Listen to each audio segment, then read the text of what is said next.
네, 중동 사태와 경제적인 파급까지 전문가와 함께 자세하게 알아보겠습니다. 김덕일 고려대 아연중동 이슬람센터 박사, 정철진 경제평론가와 함께합니다. 어서 오세요. 자, 미국과 이란의 휴전 발표 후에 일시적으로 이제 호르무즈 해협이 열렸었는데 이게 하루도 안 돼서 다시 폐쇄가 됐습니다. 좀 어떻게 바라보고 계십니까?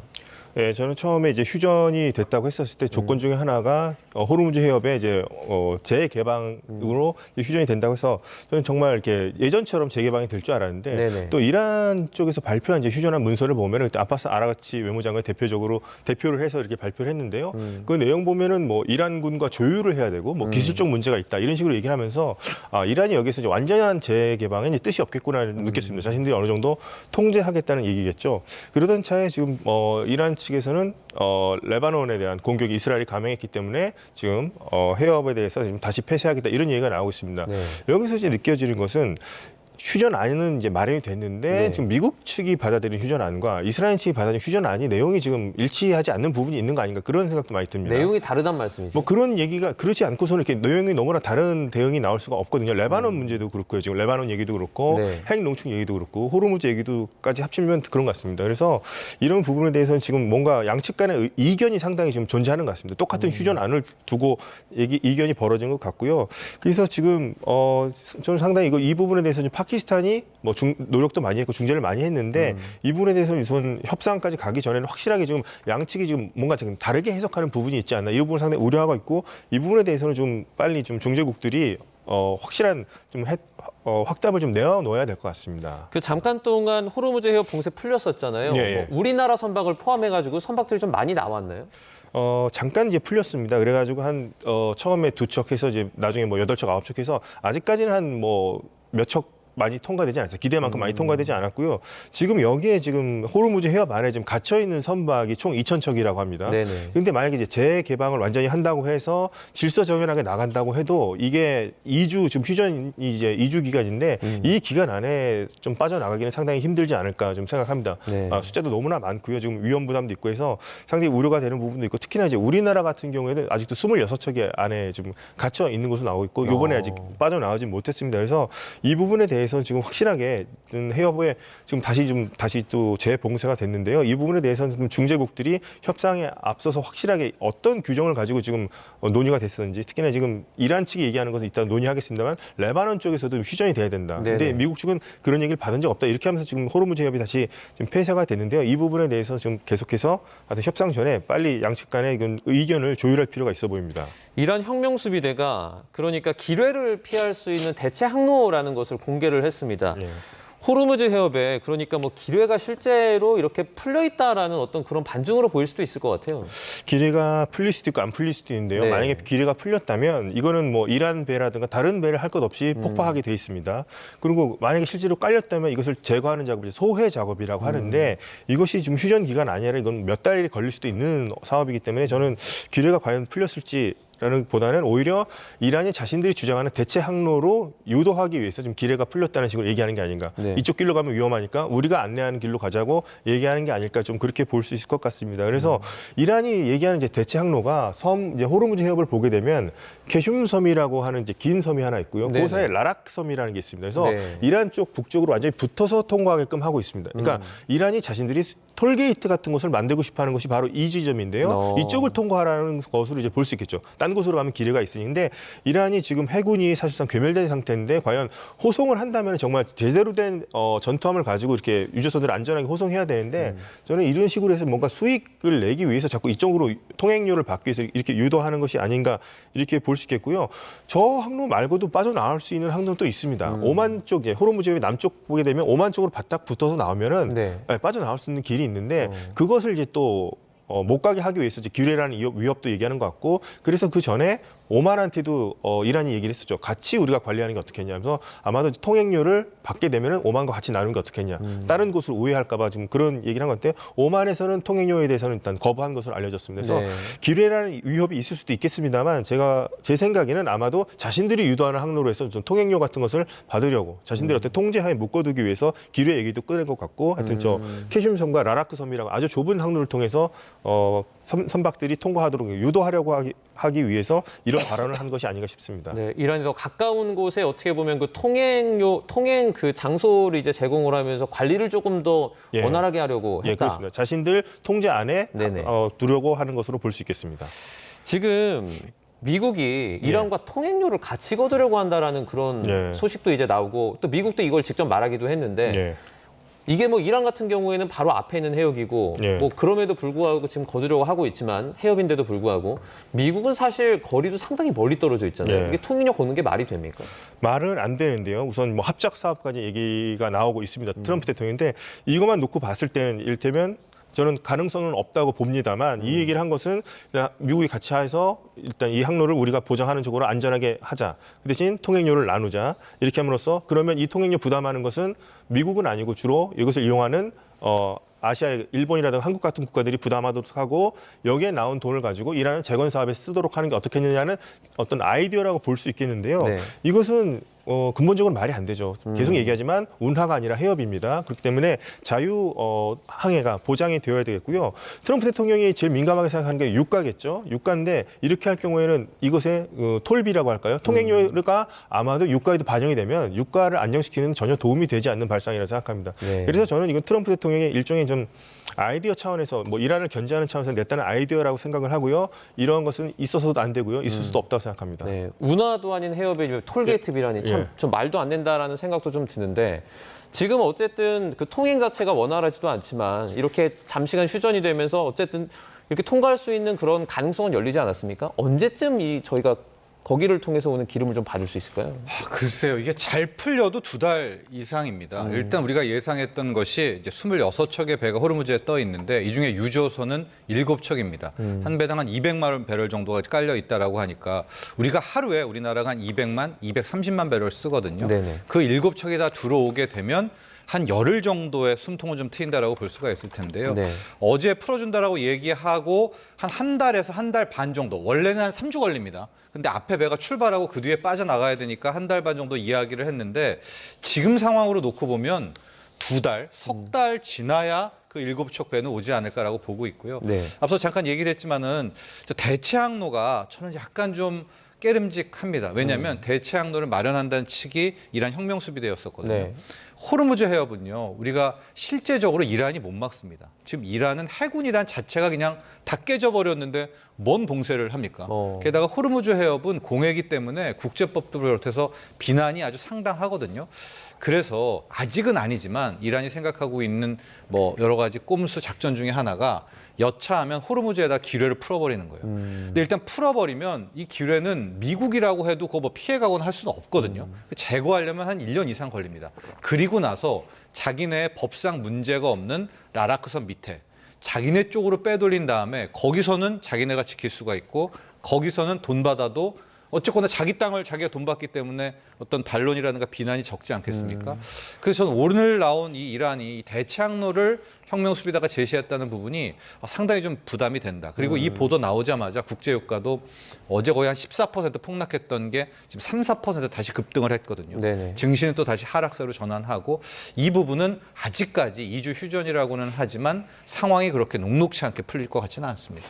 이란이요, 그 미국과 휴전 합의하면서도 뭐 하루에 통과할 수 있는 그 선박의 수를 제한하겠다, 뭐 10여 척 정도다 이렇게 말을 했는데 네. 지금 묶여 있는 배만 2,000척이 넘는데 하루에 뭐 10여 척씩 이렇게 빼가지고는 한도 끝도 없을 것 같은데. 그렇습니다. 그래서 제가 앞서 우리가 들어가 있는 그 7척의 유조선도 뭐 2달, 석 달 정도 그 이상까지도 바라봐야 되기 때문에 이걸 가지고 에너지에 뭐 숨통이 튀었다. 지금 그런 단계는 절대 아니라고 보여집니다. 구윤철 부총리가 그 호르무즈 해협 통과하는 선박에 그러니까 통행료 지급 같은 건 지금 검토하지 않고 있다 이렇게 좀 밝혔는데 그래도 거기를 통과하지 못하게 하고 돈을 내야만 지나가게 한다. 계속 이렇게 주장을 하면 저희도 뭐 다른 대책이 필요하지 않을까요? 그래도 구윤철 부총리 경제 컨트롤 타워라면 이렇게 말하는 게 맞죠. 예, 우리는 통행세를 낼 뭐 이유도 없고 그러고 싶지도 않다라고 이야기하는 것은 당연하다고 보고 있습니다. 뭐 일본 배가 미쓰리 상선이 빠져나왔을 때 뭐 얼마를 줬네. 근데 그건 결과적으로 그런 민간 화주 아니면 선주가 딜을 쳐서 된 거잖아요. 일본이란 정부가 개입한 건 아니지 않습니까? 당연히 우리도 풀을 때 우리 정부가 나서서 이걸 통행세를 준다라고 말하는 거는 어불성설이죠. 그 호르무즈는 명확히 공해입니다. 그러니까 뭐 구일철 부총리가 이 얘기는 맞지만 그러나 우리도 뭐 컨티전시 플랜은 분명히 있어야 될 것 같습니다. 끝까지 거기에 기뢰를 풀고 아예 배를 막아버린다라고 하면 이게 당장은 힘들지만 우리도 이제 에너지 다변화, 다각화에 대한 이야기를 수입 다각화를 분명히 좀 고민해봐야 될 그럴 시간은 맞습니다. 네. 김덕일 박사님 조금 전에 예. 미국과 이란이 마치 다른 내용의 문서를 보고 얘기를 한 것 같다라는 말씀을 해주셨는데 예. 그럼 이렇게 다른 내용들을 이렇게 모두 쳐다봤을 때 좀 내용의 합의안을 찾을 수 있는 그런 부분은 좀 보입니까? 예, 트럼프 대통령이 이란이 제시한 10개 항을 토대로 뭐 협상을 하겠다 이런 얘기를 했습니다. 네. 근데 제가 그때 느꼈던 거는 이건 미국이 받을 수 없는 안이라고 생각을 했었는데 이제 네. 트럼프 대통령이 그런 얘기를 해서 이게 무슨 뭐 전향적인 로 좀 태도를 바꾸다 싶었는데 다시 또 그거는 뭐 요구 목록에 불과하다, 뭐 쓰레기통에 집어넣었다 이런 얘기 나왔습니다. 그래서 종전한 그 합의점을 찾기는 힘들 것 같습니다. 협상에서 지금까지 봤을 때 특히나 핵 우라늄 농축에 대해서 이란 측은 그게 10개 항에 있다고 얘기를 했었고요. 네. 미국은 좀 없다고 얘기를 하고 있고 전쟁이 이란뿐만 아니라 지금 레바논을 비롯해서 이쪽 지역에서도 전쟁이 멈춰야 된다고 했는데 이란은 미국은 그런 거는 해당하지 않는다 또 얘기를 하고 있습니다. 그리고 호르무즈 같은 경우도 지금 또 얘기가 좀 다르게 전개되고 있지 않습니까? 그래서 이란이 제시한 방향과 지금 미국이 생각하는 것이 좀 다르지 않나 생각해 볼 수 있겠고 협상에 들어가서 쳐도 이란의 안을 미국은 도저히 지금 받을 수 없는 상황이라고 봅니다. 그래서 이제 앞으로 어떻게 이것을 협상 과정에서 조율하게 될지 어느 쪽이 더 양보를 하면서 절충안을 찾게 될지가 관건일 것 같은데요. 뭐 최악의 경우에는 2주라는 너무나 짧은 시간 안에 이것이 뭐 타결을 못할 수도 있지 않을까라는 좀 우려점에 대해서 상당히 좀 우려하고 있습니다. 미국의 헤그세스 장관은 예. 국방장관이죠. 예. 그 우라늄 농축된 거 주지 않으면 직접 가지러 가겠다 이런 말까지 했었는데 예. 실제 이란이 이 농축 우라늄을 포기할 가능성은 거의 없나요? 농축 우라늄 농축 자국 내에서 하는 것에 대해서는 이란은 자신의 주권이고 학생들 교과 과정에도 이건 자신의 주권이라고 가르치고 있습니다. 네. 그렇기 때문에 이거를 포기하겠다. 자국 내 우라늄 농축을 뭐 1%라도 해야 된다 생각하는 이걸 포기하겠다는 현재로서는 상당히 힘들어 보이긴 하는데요. 네. 또 특히나 이제 헤그세스 같은 경우는 이제 워낙 강경파기 때문에 농축 우라늄을 직접 가져오겠다. 그렇다면 뭐 나중에라도 군사작전을 통해서라도 가져올 수 있겠다. 뭐 그럴 수 있을 겁니다. 협상이 깨진다면.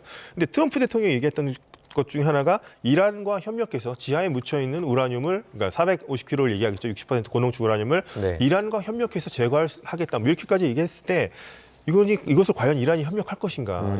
이것을 이제 해외로 반출할 것인가? 아니면 국제 원자력 기구의 감시하에 들 것인가? 뭐 희석시킬 것인가? 여러 가지 방안이 있는데 트럼프 대통령은 이란과 협력까지도 언급을 했다는 점에서 뭐 트럼프 대통령이 워낙에 좀 일방적으로 얘기하고 상대방의 동의 없이 이렇게 얘기하는 부분이 있긴 합니다만 이 부분에 대해서 저는 그만큼 이견이 클 거라 봅니다. 그래서 호르무즈 해협 이상으로 일단 처음에 이 전쟁도 핵 능력을 제거하는 것을 목표로 해서 네. 미국이 시작했기 때문에 이 부분이 앞으로도 상당한 그 논쟁점이 될 것 같고요. 여기서 뭐 타협이 되지 않는다면 이번 전체 협상의 전망도 저는 어두울 거라고 생각하고 있습니다.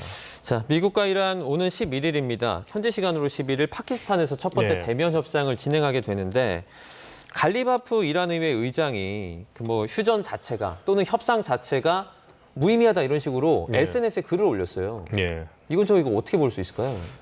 되면 뭐 협상이 무산될 가능성도 있습니다만 저는 우선 된다고 일단 보고 있습니다. 왜냐하면 여기서 서로 물러나게 되면은 서로 간에 이제 명분이 없게 되겠죠. 그러니까 휴전을 바라지 않는 모습으로 비춰질 수도 있기 때문에 뭐 갈리바프가 또 이렇게 얘기한 것은 휴전이라든가 협상을 나가기 전에 오히려 자신의 어떤 뭐랄까 위치를 좀 더 압박하는 수위를 살 수 있죠. 우리가 지금 나가기 힘든 상황에도 당신들 조건에 맞춰서 나갔으니 그럼 당신들도 이만큼 양보해야 되는 거 아니냐 뭐 그런 메시지로 볼 수 있겠습니다. 그래서 물론 뭐 서로 간에 이 사이에도 뭐 짧은 시간 안에 너무나 이견이 있어서 더 이상 만나봐야 의미가 없다고 생각이 돼서 무산될 가능성도 있겠습니다만 갈리바프 현재 발언을 봤을 때는 오히려 대면 협상을 앞두고 나서 우리가 지금 힘든 여건이지만 이렇게 나갈 수 있다. 오히려 미국 측에게 좀 양보를 하는 게 어떻겠냐. 이런 식으로 저는 수사적 표현이라고 아직까지는 내다보고 있습니다. 벤스 미국 부통령이 직접 나설 것으로 보이는데 사실 이란전을 처음에 반대한 것으로 네. 알려지고 있거든요. 그래서 협상에서 뭐 이전과는 조금 다른 모습이 보일 수 있지 않냐 네. 이런 기대감도 좀 나오는 것 같아요. 그래서 벤스 부통령은 이제 트럼프 행정부 내각 안에서는 그래도 좀 뭐랄까 비둘기파라고 분류가 된다고 할까요? 근데 이번 전쟁에서 상당히 회의적이었고 뭐 종전에 관해서는 상당히 좀 전향적인 사람으로 알려져 있습니다만 벤스 부통령이 가는 무게감도 있고 이라도 그에 상응해야 되겠습니다만 벤스 부통령이라고 해서 이란의 핵이라든가 그 전에 어떤 위협 같은 것을 느꼈던 것을 그대로 용인해 줄 사람은 아닙니다. 그러니까 미국 행정부 안에서 분류했을 때 뭐 미국 이란이 봤을 때 뭔가 약간 온건파고 좀 휴전에 좀 적극적일 것으로 보이는 것이지 뭐 벤스 부통령이라고 해서 이란의 핵을 완전히 뭐 이렇게 인정하거나 하지는 않을 거고요. 네네. 그리고 벤스 부통령 또한 자신이 어떤 재량이 있다기보다는 그래도 트럼프 대통령의 어느 정도 지침을 따르지 않고서 자기 스스로 마음대로 이렇게 할 권한은 없다고 봅니다. 그래서 분명히 트럼프 대통령이 내려진 가이드라인에 따라서 움직일 것이고 이것은 이란 측도 마찬가지입니다. 예. 갈리바프가 온다고 하지만 그 사람이 전권을 갖고 있는 것이 아니라 모스타바의 아직 신변이 아직 뭐 확인되지 않았습니다만 적어도 최고 지도자의 가이드라인에 따라서 움직일 것이기 때문에 협상에서 하여튼 뭐 벤스 부통령이 차지하는 의미는 있겠습니다만 트럼프 대통령이 그동안 주장해왔던 그런 얘기들이 저는 오갈 것 같다고 생각합니다. 지금 뭐 서로 간의 입장은 다르지만 이란과 미국의 입장은 다르지만 어쨌든 좀 휴전이나 종전을 향해 가려고 노력하는 것은 좀 보이는 것 같은데 네. 네타냐후 이스라엘 총리는 뭐 언제든 전투에 복귀할 준비가 돼 있다 이런 식의 성명을 내면서 사실 지금 전쟁이 어떻게 보면 더 연장되는 것에 찬성하고 있는 그런 모습을 좀 보여주고 있거든요. 이건 왜 그렇습니까? 우선 뭐 트럼프 대통령이 휴전한 것에 대해서는 일단 환영한다는 입장을 밝혔습니다만 역시나 그 문제가 있습니다. 이게 미국 측은 레바논 전선, 그러니까 이스라엘이 지금 헤즈볼라와 레바논에서 지금 전투를 벌이고 있습니다. 그런데 이것은 이번 휴전 안에 포함이 안 된다고 하고 있고 이란 측에서는 이것까지 포함해서 휴전 아니라고 얘기를 있기 때문에 네타냐후 총리 같은 경우는 현재 미국 측이 받은 제안에 안에 따라서 지금 생각을 하는 것 같습니다. 그래서 헤즈볼라 공격하는 것은 전혀 문제가 없다. 이란만 아니면 되지 않느냐 이런 식으로 해서 주장을 하는 것 같고요. 네타냐후 총리 같은 경우는 이번에 헤즈볼라 같은 경우를 어떻게 보면 좀 근절까지는 아니지만 상당 부분 이스라엘 국경으로부터 북쪽으로 밀어낼 수 있는 좋은 기회이기 때문에 이란까지는 아니더라도 뭐 헤즈볼라 레바논 전선에서만큼은 조금 더 전쟁을 더 계속할 가능성이 있습니다. 하지만 트럼프 대통령이 여기까지 했으면 됐다고 한다면 이스라엘로서도 거기는 따를 수밖에 없을 겁니다. 자, 국내 증시도 저희가 좀 자세히 보도록 하겠습니다. 사실 어제 휴전 소식이 나오면서 저희가 6,000대에 또 코스피가 다시 한번 돌파하지 않냐 이런 기대감도 좀 많이 가지고 있었는데 사실 뭐 하루 만에 조금 이제 휴전 관련된 상황이 여러 가지가 나오면서 어쨌든 증시가 조금 하락하고 있는 모습을 보이고 있습니다. 외국인이 어제는 좀 이제 들어왔던 것으로 집계가 됐는데 지금까지 저희가 본 바로는 오늘 기준으로 이제 외국인은 매도세를 좀 이어가고 있는 것 같아요. 그렇죠. 연초 이후 어제 전까지 외국인 투자자들이 우리 한국 주식을 54조 원, 거의 투매에 가까운 겁니다. 많이 팔았네요. 네, 1월부터 3월까지 54조 원. 뭐 이건 역사적으로 많이 판 건데요. 그래도 다행인 게 어제 이제 2조 원대 코스피 코스닥 합쳐서 순매수가 나왔었고 좋다. 이걸 계기로 이제부터 왜냐하면 많이 팔았으니까 그만큼 뭐 자기네들의 잔고는 비어 있는 거거든요. 자기 포트는 채우나 보다 했었는데요. 지금 아직 1시가 아직 안 된 상황인데 1조를 팔고 있어요. 그러니까 어제 산 것들의 절반은 다시 외국인들이 던지고 가서 즉 아직까지 외국인 투자자들은 이 이란과 호르무즈의 상황이 그렇게 우리가 생각하는 것만큼 해피엔딩 또 효율적으로 풀려가진 않겠구나 쪽으로 보고 있는 것 같고요. 어제 같은 경우에 아시아 증시에서 우리가 월등히 더 많이 올랐던 폭등을 했었던 이유는 그 전날이었죠. 삼성전자의 1분기 영업이 3분기 1분기 실적 발표가 있었는데 영업이익이 57조 2천억이라는 네, 역대급으로 나왔죠. 뭐 진짜 말도 안 되는 실적이 나왔는데 그 재료를 반영을 안 했었습니다. 왜냐하면 그제는 D-1이었었잖아요. 네, 그게 어제 D-Day에 바뀌고 또 바뀌는 이제 그런 상황이어서 그제 못 올랐던 것이 어제 한데 오르고 외국인들도 뭐 순매수로 돌변을 했었는데 지금 상황을 놓고 보니까 SK 하이닉스 모두 다 하락을 하고 있고요. 특히 5,800선이 6,000으로 가는 데 있어서의 중요한 선이었습니다. 올라가고 내려가고 올라가고 내려가고 그래서 완전히 6,000을 가려면 그 전에 5,800은 완전히 뚫고 가야 되는데 오늘 다시 지금 5,800 밑으로 현재 내려온 것 같아요. 5,700대로 다시 떨어졌기 때문에 이번에 뭐 이대로 또 끝난다면 아직까지 코스피도 6,000으로 가는 돌파에는 좀 더 힘든 국면이 많이 남아있다라고 볼 수가 있을 것 같습니다. 우리나라 주식시장이 유독 다른 나라랑 비교를 했을 때 이번에 이란 사태 사태 관련해 가지고 영향을 좀 많이 받는 것 같은 느낌이 들거든요. 네. 이유가 좀 있을까요? 그렇죠. 우리 K제조는 기본적으로 아직도 유가, 이 원유가 굉장히 중요하다라고 볼 수가 있겠고요. 그런데 우리가 수입하게 되는 이 두바이유의 핵심 호르무즈가 막혀 있기 때문에 전반적으로 K제조 전체에 대해서 조금 이제 좀 할인하는 이제 그런 모습들이 함께 나와 있는 거고요. 특히 우리나라 증시 같은 경우에는 외국인 투자자들이 빠져나가는 동안에 개인들의 순매수세가 엄청나게 지금 붙고 있군요. 이거는 또 정부의 머니무브와 맞닥뜨려 있기 때문에 외국인 투자자 입장에서는 빠져나가고 싶을 때 더 많이 던지고 싶을 수가 있거든요. 그래도 받아주는 세력이 있기 때문에 그것 때문에 특히 K 증시가 다른 아시아권에 비해서 변동성이 크다라고 볼 수 있겠습니다. 지금 뭐 환율이 다시 또 조금씩 오르고 고유가 문제도 겹치면서 먹거리 물가도 크게 오르고 있거든요. 뭐 이런 가운데 이런 게 있다 그럽니다. 가성비가 좋은 식당 정보 공유하는 그 온라인 지도도 많은 사람들이 또 이용을 한다 그러고요. 전체적으로 이 고물가 상황 좀 어떻게 바라보고 계십니까? 상당 기간 지속될 거라고 보고 있습니다. 이제 고물가, 특히 고물가도 두 가지로 나눠야 되는데요. 유가가 올라가서 만드는 고물가는 이건 치명적입니다. 유가만 안 오르고 다른 부분이 올라서 올라갔던 고물가 같은 경우에는 어느 정도 생존이라든가 대처가 가능하지만 지금처럼 나오는 유가가 배럴당 90달러, 100달러, 110달러대에 나오는 이것은 제조업 전반을 하기 때문에 앞으로 이런 진짜 인플레이션에 대한 대비, 생활 속의 대비가 또 확산되고 또 필요하다 이렇게 보고 있습니다. 네, 알겠습니다. 중동 사태와 경제 상황 살펴봤습니다. 김덕일 고려대 아현중동 이슬람센터 박사, 정철진 경제평론가와 함께했습니다. 고맙습니다.